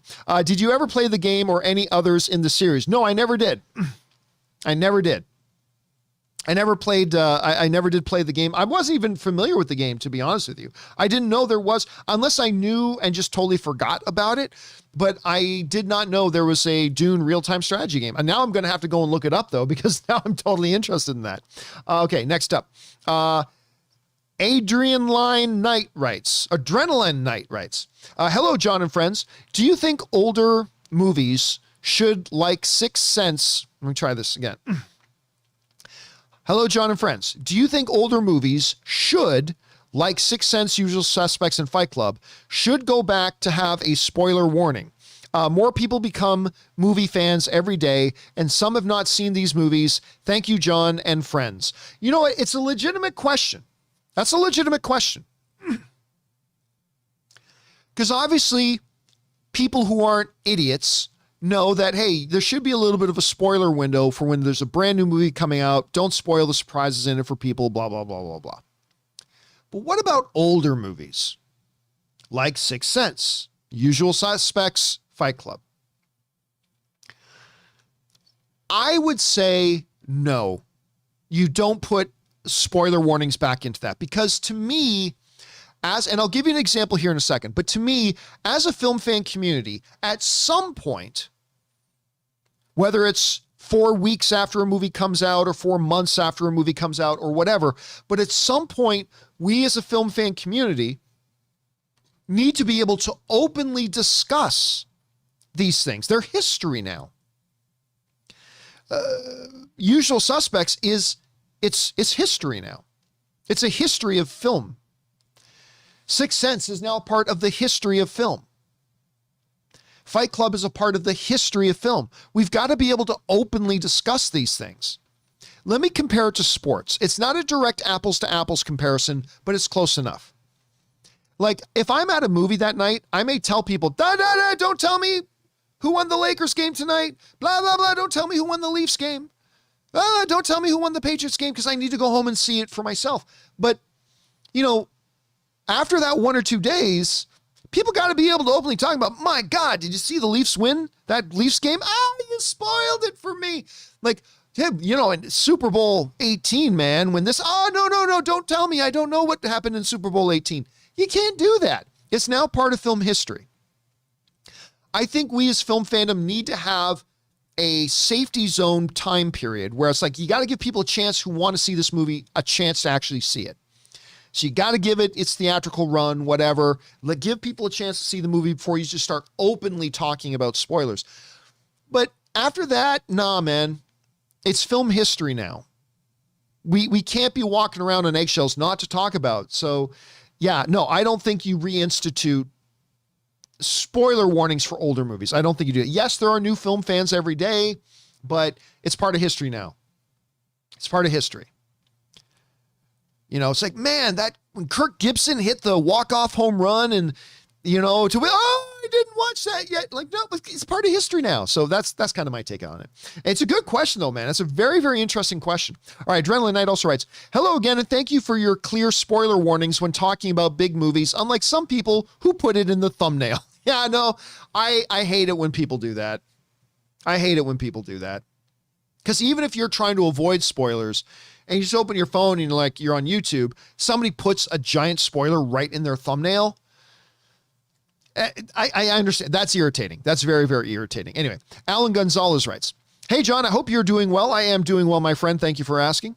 I just want to say that I'm very excited. J.J. Abrams is filming a new show called Duster. I'm not familiar with that. Here in Tucson. And the reason I'm excited is that I sent in my info to be an extra. Have you heard anything about the show? I have never heard about it. No. What's it called? Let me look this up here. What's it called? Duster? Duster. Let's see if there's anything in here on this.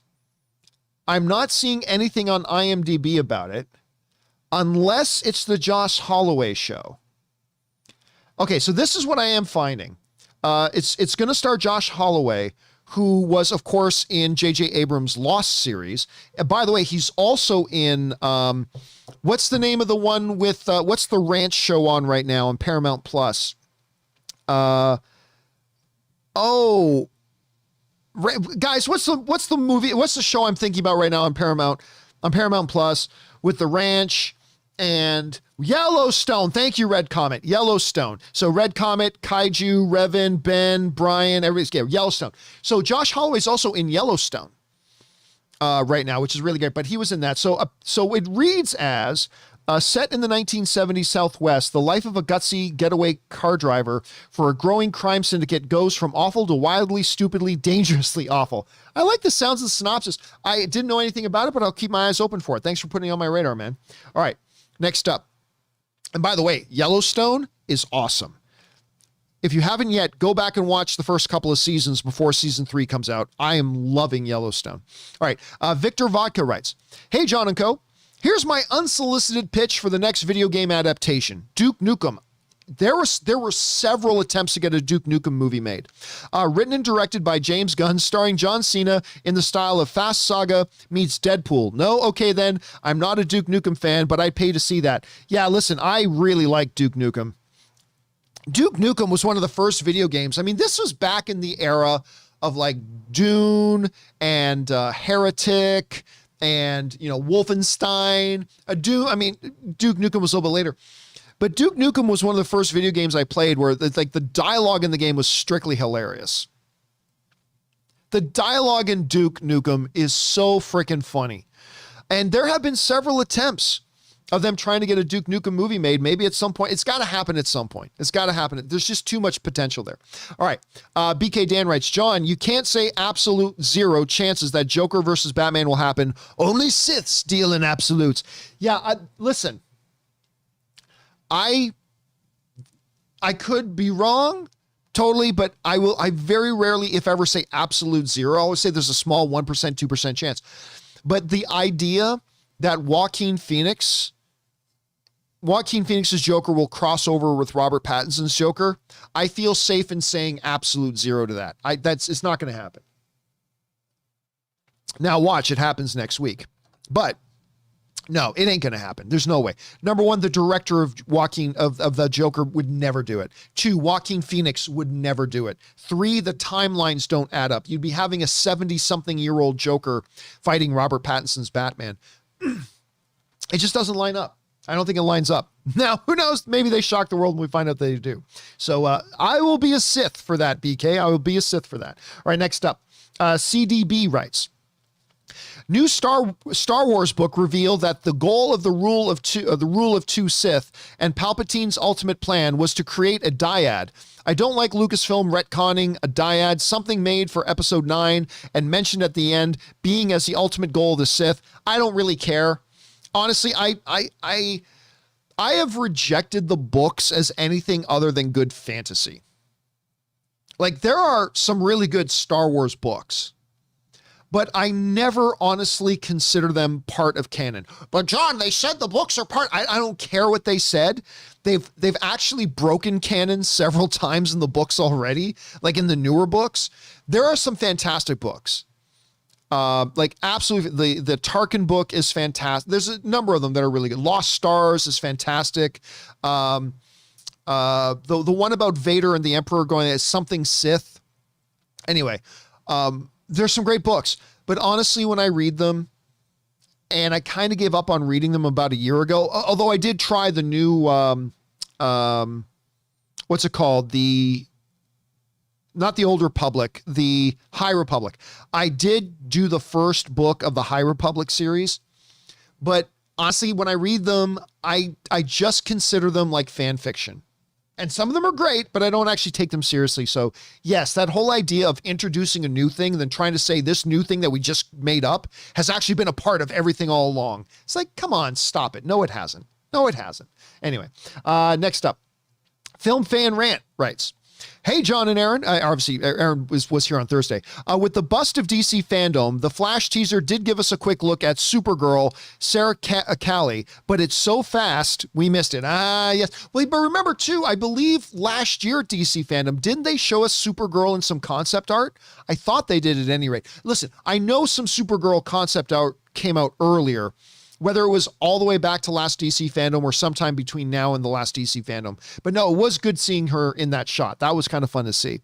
All right, next up, the Jughead 1 writes, wow, John, your rant at Adam Aaron. Adam Aaron is, of course, the CEO of AMC. That I kind of ranted on that a little bit on our last episode. Wow, you were like Mel Stonebanks Gibson in the scene when he was ranting at Barney Ross in Expendables 3. Regarding a solo Batfleck movie directed by Affleck, it would have been awesome. Oh, I have no doubt, man. I have no doubt.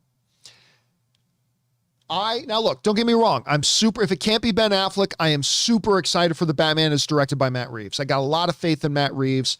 I think the movie's going to be great. The trailer is like maybe the second best comic book trailer I've ever seen. Like the best comic book movie trailer ever is Logan, like by a mile. But the second best trailer is either to me the first Batman versus Superman trailer that they played at Comic-Con, because that trailer is awesome, or this new Batman trailer. It's one of the two. First Logan, but this one might be the second. So I'm very much looking forward to it. But yeah, man, make no mistake about it. The one I drool for, the one that sends blood rushing to my loins, is the idea of a Ben Affleck written by, directed by, starring in Batman movie. That's what I really wanted. And I'm super grateful that we're getting the Matt Reeves one. I am super grateful. And very excited for it. But that's the one I wanted to see, dude. That's the one I really wanted to see. All right, next up. We've got the Jughead 1 also writes, continued, I state that as a Bat Bale fan, Ben Affleck's direction in Argo, that airport scene was incredible. Argo, of course, won Best Picture at the Academy Awards. Oh my God, love and respect to yourself, John Robb, all the way from the UK, bros. Well, thank you for writing in, Jughead. I appreciate that, man. And yes, Argo is awesome. If you haven't seen Ben Affleck's movie Argo, go check it out. All right, Maelstrom writes, John and Rob's not here right now. Now that you two have seen Dune and The Eternals, how do you think they will do at the Oscars? Genre films do well in technical categories, and these two seem to be fighting it out for the same awards. What awards would you give them now? Well, listen, you can't talk about awards when you haven't seen all the movies coming out this year, even technical ones. So I wouldn't be handing out any awards right now until I see what all the competition is going to be. I will say this, though. It is difficult to imagine another movie winning Best Visual Effects over Dune. The effects were stunning. Like, absolutely stunning to me. So if something else, I'm not ready to hand the award to Dune for that, but because there's a lot to still come out this year. But if the Oscars were being done today, and I was the one handing out the hardware, and it was today, I would probably be giving Best Visual Effects to Dune. I thought the visual effects were that. They look so photorealistic, it kind of made my jaw drop. All right, next up. The Sock writes, I've been looking forward to the Uncharted movie for so long, it felt like a myth. I was as excited about it as I was when I saw the trailer for The Force Awakens. This trailer lives up to the hype and I've never done this, but I may call out to see it. I don't know what that call out to see it means, but listen, I'm with you. But I think you and me are in a rare company there, Sock. I thought the trailer was great. I really did. I thought it was great. A lot of people are moaning about it, just like we all moan about certain things we don't like. But I thought it was wonderful. I'm glad you did too, Mix. I think it looks like a lot of fun. All right, Dangerous D writes, hey, John, I asked you before, we can't DC Comics use the thousands of characters they have in their vault instead of the handful of characters they use and have different versions, Batman, Superman, etc. I love all but the 90% of others need to shine. Yes. I know some them might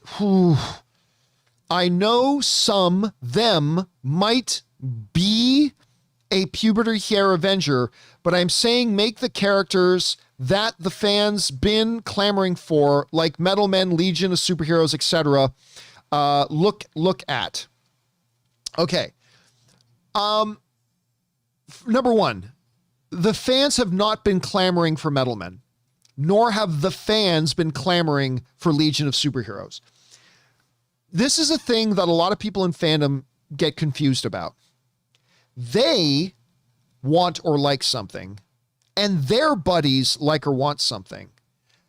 And then they mistakenly say, the fans want this. No, I know a lot of fans, and I don't know anybody who's clamoring for a Metal Men. I'm not talking against Metal Men. I'm not saying there's anything wrong with Metal Men. I'm not saying they shouldn't do one. I'm just saying, no, the fans are not clamoring for Metal Men. I get thousands of emails and messages every week. I can't recall ever getting one, but people saying, I want Metal Men or I want Legion of Superheroes. The fans have not been clamoring for them. I'm sure there are some people that would really like it. Absolutely. But it's just, I get in these arguments with people all the time when I hear the fans, like in Marvel, the fans want this. Pray tell, who are the fans that you speak of? Because I'm a fan of Marvel and I don't want what you just asked for. I know a bunch of people who are Marvel fans and they don't want what you just asked for. So who are the fans? Whenever I see somebody say the fans want, what they're really saying is that they want it. Never think that you speak on behalf of all the fans, or never assume that you speak on behalf of the majority of the fans. So I'm just saying that. But again, you can't just take any character you have in your library and invest $100 million in it. You got to have a belief that it has some public awareness, that there's potential there, that it could work with a general movie-going audience. You can't just throw any character you've got in your archives and just throw it up there and invest a lot of money. You're going to go broke that way. So they got to be a little bit careful. You know what I'm saying, Dangerous? They got to be a little bit careful. All right. Dangerous also writes, hey, John, I saw Legends of Tomorrow, and they took out John Constantine from their regular cast. I heard about that. I think it was a good idea to finally take him out, and bad idea that they put him in that show in the first place. He didn't belong there at all. He needed to be in Justice League Dark. I'm going to disagree with you. I thought he was a nice... Now, I don't watch Legends of Tomorrow anymore. I finally kind of tapped out on that show. I did watch it for a number of years, but I tapped out on it. I thought the addition of John Constantine was a really nice addition. They needed new characters because they were losing characters. A lot of people really did enjoy, I forget the actor's name, but his portrayal of Constantine. And it kind of gave it a false sense of continuity as well. And he was a good entertaining character. He had a very unique personality to the show, and I thought it was a nice addition. Matt Ryan is the name of the actor. Crash and Coyote put that in, as did Darren J. Seeley and Al Johnson. Matt Ryan's the guy's name. I thought he was a nice addition to the show. But I mean, look, every show has characters and loses characters and adds more characters. The rate of turnaround on characters on Legends of Tomorrow in just a couple of seasons, like just in a handful of seasons, was kind of crazy. It's one of the reasons why I eventually kind of jumped off of it. All right, next up. Barley Bunny writes, "Hey, John. When talking on today's episode, this would have been the last episode we did, about why Shang-Chi isn't on VOD or physical media yet after 45 days, it made me remember Fred Claus with Vince Vaughn, which came to theaters November 9th, 2007, and released on DVD November 25th, 2008. It happens, people. That's a great example, Barley. So what Barley's talking about is on the last episode we did, somebody was asking, he's like, hey, wait a minute. It's been 45 days since Shang-Chi opened in theaters. Why isn't it out on VOD now? Why did they push it and delay it till November 12th? Why are they doing this? And one of the things we had to point out is it has always been the case, even when there was a 90-day theatrical window for movies, it has always been the case that doesn't mean that's when you drop a movie on home video. You can, but just like the theatrical release, where the studio wants to plan when is the most effective time for us to release this movie in theaters, they'll also want to be strategic about when they release it on home video. Fred Claus is a great example for that. It's a Christmas movie. We'll probably get more people buying it if we drop it for home video around Christmas time. So they delayed it like a full year. But yeah, just because there's a 45-day window, that does not automatically mean that every movie will open on home video 45 days after it opens in theaters. That's not the case. Maybe it'll be a week after that. Maybe it'll be a month after that. Maybe it'll be 3 months after that. But every studio will release it on home video when they think it'll be a good time for them to maximize their profits. All right, great thing to bring up. The great example, Barley. All right, next up. Barley Bunny also writes, "Hi, John. Having seen Black Widow, Pig, and Lamb this year, I guess you could say the Charlotte's..." I was thinking about this myself. The Charlotte's Web cinematic universe is off to an interesting start. Thanks for you and all your guests do. And remember, John, you're a real guy. You're a real guy. Good Kevin Feige compliment there. You're a good guy. You're a real guy. Bring on the filthy. Yeah, by the way, I have adored every iteration of Charlotte's Web. From the old animated thing, the children's book, to when I love Charlotte's Web. Love Charlotte's Web. Love that story so much. All right, anyway, next up. Scott Brown writes. Only got a few minutes left here, guys. Scott Brown writes, "Midnight Mass is fantastic. I still haven't started watching it. Everybody's telling me it's great. It has a great cast with excellent writing, acting, and directing. It's written and directed by Mike Flanagan, which we're very familiar with. I've seen everything he's done and love his work. Also, a movie of his on Netflix that's fantastic too is Hush." Listen, everybody's been talking to me about Midnight Mass. What's really funny is, I got invited. I think I told this story before. Netflix invited me to watch the series early. And I had never even heard of it at the time. So I took a pass on it. I never watched it. Then it dropped on Netflix. And I've had so many people writing to me about it. I am going to do Midnight Mass for sure. I'm absolutely going to jump on this and start watching. I just haven't had a chance yet. But everybody's telling me it's great. So I will get around to it, man. All right, next up. We got an anonymous viewer who tips in like $20. Thank you, anonymous. Appreciate that, man.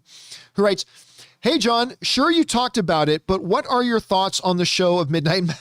Here we go. More Midnight Mass. "I binged it in the course of a day and was blown away. Mike Flanagan really knows how to direct good horror. The way he can tell a good story is top notch." Again, haven't started watching it yet, but I absolutely will, I should say. So thank you, anonymous, for adding to the pile, the ever-growing pile of recommendations that I start watching this. And as soon as I watch it, I will give my thoughts on it on the show, I promise. All right. Thanks for that, anonymous. Next up, and another anonymous viewer writes, "Know you're a big hockey fan, absolutely.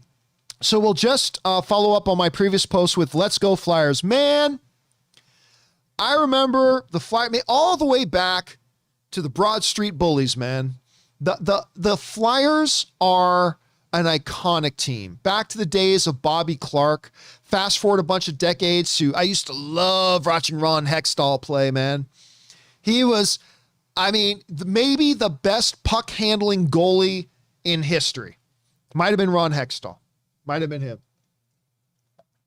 Now, I, of course, am a Toronto Maple Leafs fan, so screw y'all Flyers. But yeah, seriously, Flyers, one of the most storied franchises in the history of the NHL. By the way, just want to shout out that Brushin Ryu Cat sends in a super chat badge in live chat, as does Dragon 10. They both send in super chat badges. Thank you, guys. Appreciate that very much. All right, next up, we got Murray Reich, who writes, 1 of 3. I know you aren't a big fan of the Halloween franchise. I love the 2018 one. I happen to like some of their entries like 1, 2, 4, and 7. I also kind of respect what they went for in 3. Like the 2018 movie, it used a lot of inspiration from the old canon films, but Halloween Kills was a pretty disappointing movie.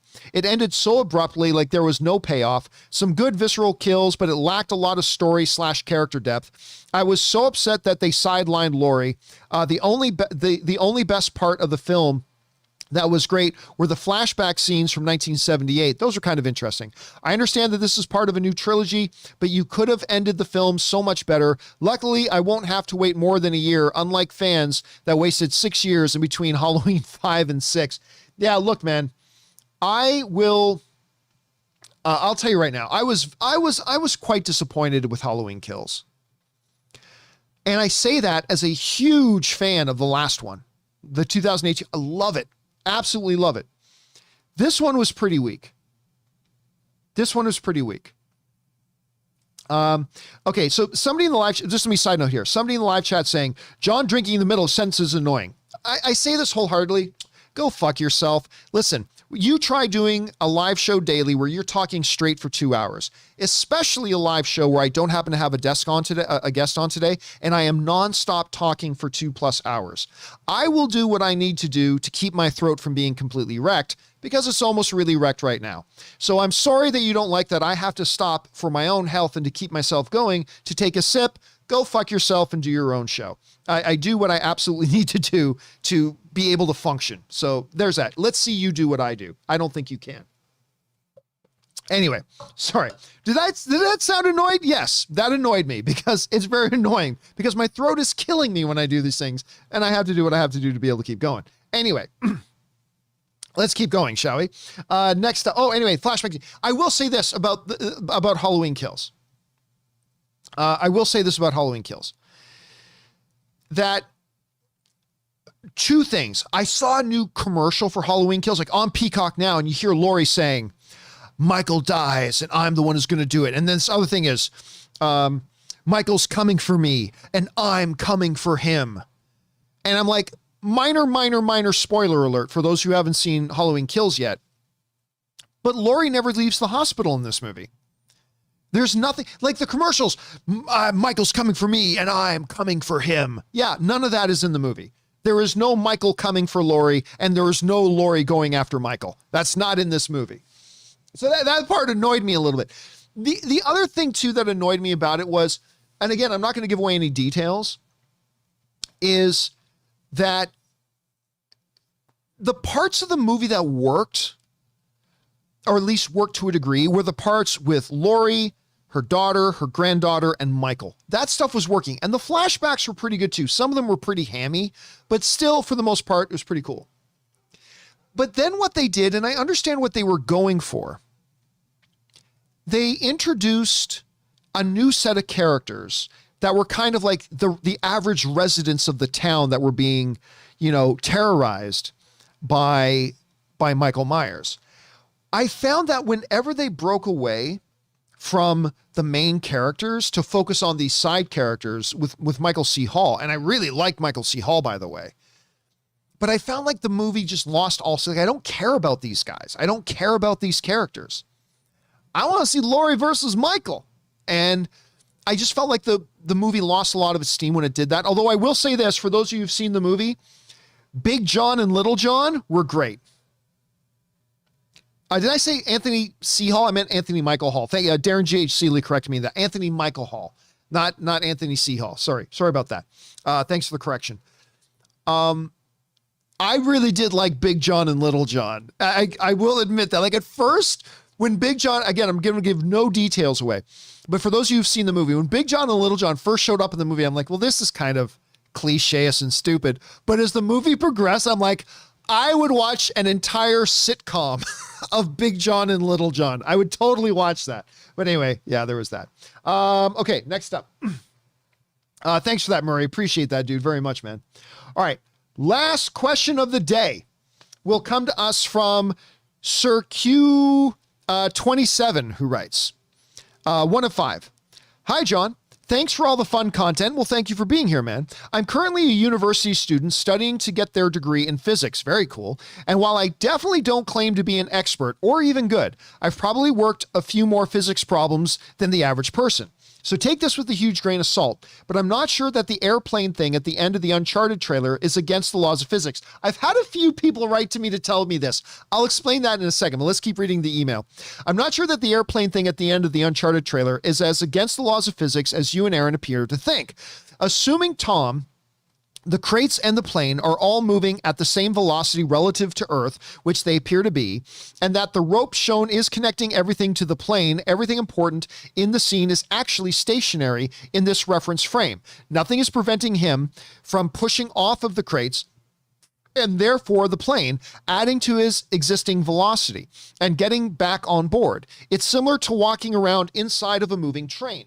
It also looks like the filmmakers know this since he pushes off the last box just before the rope snaps. It's totally insane, and I'd probably take a Herculean feat of strength, especially with air resistance, but it's not straight up F9 levels of impossible. Don't take my word for it, though. I'm only an average student. Okay, listen, though. You do bring up a very good point that I had somebody else. So what we're talking about here is this. In the Uncharted trailer, which I really liked, the one thing that was kind of Fast 9 cringy to me was that scene where he's hanging, a direct homage to that video game moment, by the way. But the airplane scene when he jumps from the crate flying out the back of the plane that's connected to the plane and jumps back in the plane. I'm like, that's kind of cringy. Somebody else wrote to me, Sir Q, with a very similar example. They said, look, imagine this, John. You're in an airplane flying to Toronto or something.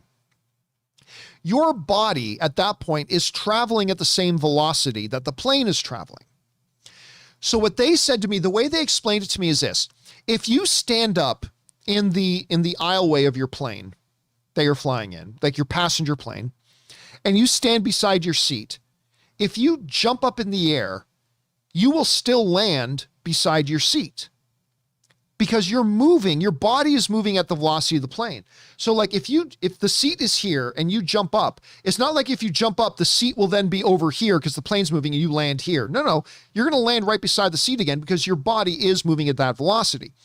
So if Tom Holland's, Nathan Drake, if his body is moving at the same velocity as the crate and the plane, then him using force to push himself off the crate theoretically could put him back in the plane. Okay, I've had people explain that to me, and that makes sense. I get that. So maybe it wasn't as cringy as, because when I first saw that, I'm like, I love this trailer, but that's kind of cringy. You know what? Maybe it wasn't as cringy as I thought. Maybe it wasn't as cringy as I thought. So I will take those of you who understand physics better than I do.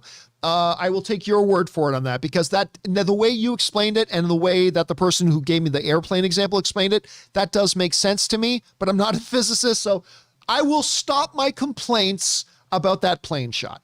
I will stop my complaints about the plane shot. Thank you for bringing that up, Sir Q. I appreciate that. Okay, guys, listen.